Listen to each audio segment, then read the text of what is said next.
What's up, guys? This is Matthew here, and I have a review of the Droid DNA. This is with Verizon Wireless, and it is by HTC. Now, this is HTC's US version of the J Butterfly, so you're going to get crazy specs inside. Inside, you have 2 gigs of RAM, a quad-core S4 Snapdragon processor. Each core is clocked at 1.5 gigahertz. You have a Adreno GPU. You're going to get very great graphics. I mean, this screen is huge. It's 5 inches, and the resolution of this screen is 1080p. You have a 1920 by 1080p screen, guys. This phone has possibly, actually, I will say it has the best display I've ever seen on a mobile device. Because the screen is only 5 inches, you're getting a whopping 300 ppi on this display. If I could zoom in a little bit closer, you could see just how crisp and clear this is. Colors pop. Screen's perfect. It makes the iPhone screen look really terrible. That's a side note. Now, if you're wondering if this is the AMOLED or LCD screen, it is an LCD screen. It actually is very similar to the one that's in the HTC One X and the One X Plus. So you're going to get very good colors and reproduction there. So you don't have to worry about having to upgrade if you have a One X already. This phone pretty much has the same screen. Now, powering this device inside, you have a 2000 milliamp battery, and you also have 4G LTE on Verizon. Battery life was average. I was probably getting maybe about 5 hours on use.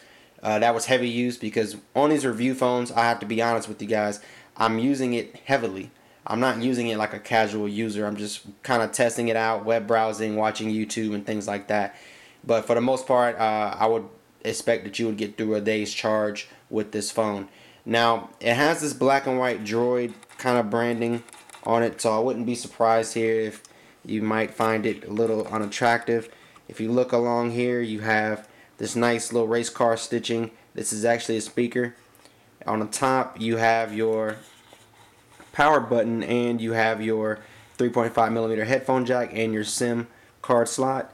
On the back, you have an LED notification, a 8-megapixel camera, f2.0 lens, LED flash, HTC branding. This sticker can come off. It's not on the phone. It just has your IMEI information since you can't look inside the phone. And you have your Beats audio and 4G LTE branding along with a speaker grill for, I guess, voice chat, speakerphone, things like that. On the front, you have a nice front-facing camera here. You see that it is very large, so it is HD. It is a 2-megapixel camera. Again, the screen looks beautiful. 3 capacitor buttons on the bottom. I think HTC has pretty much said that they are not going to come out with software keys. It does have Jelly Bean installed on it already, along with Sense 5.0. So you're getting a lot of nice little features here, as well as very snappy and Project Butter performance. But you are having a skin on it, and even though it runs fine, haven't really experienced any lag, you're still going to experience something different than someone who doesn't have it. So let's go ahead and pull up a website here, and you can see how fast it comes up. Now, I am on Wi-Fi. I have not been a fan of the actual not the Safari, the HTC Sense browser. This is different than the stock browser on Android, and it is different from Chrome. But performance is very good. Text and everything are very easy to read, so you don't have to worry about all that stuff. Now, you can get it for $299 on a Verizon contract, so you have to keep in mind here that this phone doesn't have upgradable memory, doesn't have a removable storage, but you do get about 11 gigs of usable memory inside after installing all the basic apps and things like that. Along the right hand side, you have your volume rocker, and that is for turning the volume up and down, or the ringer up and down. And of course at the bottom you have this little flap here for your charging. Now, I don't like this flap, but in a way I see why they did this. It kind of brings the entire phone together, makes it more streamlined. Also, this supports wireless charging and NFC, so theoretically you could never have to use that unless you just have to have it. But this has just been a quick review, guys, of the Droid DNA. A full written review will be on the ultralinks.com. Make sure you guys check out the website.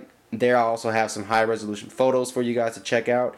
And if you're wondering how big this device compares to other devices, let me go ahead and show you really quick how big it compares to the Nexus 4. So if you see here, it is slightly taller than the Nexus 4, and it is the same width and about the same thickness. I have a case on it, but this case is not very thick at all.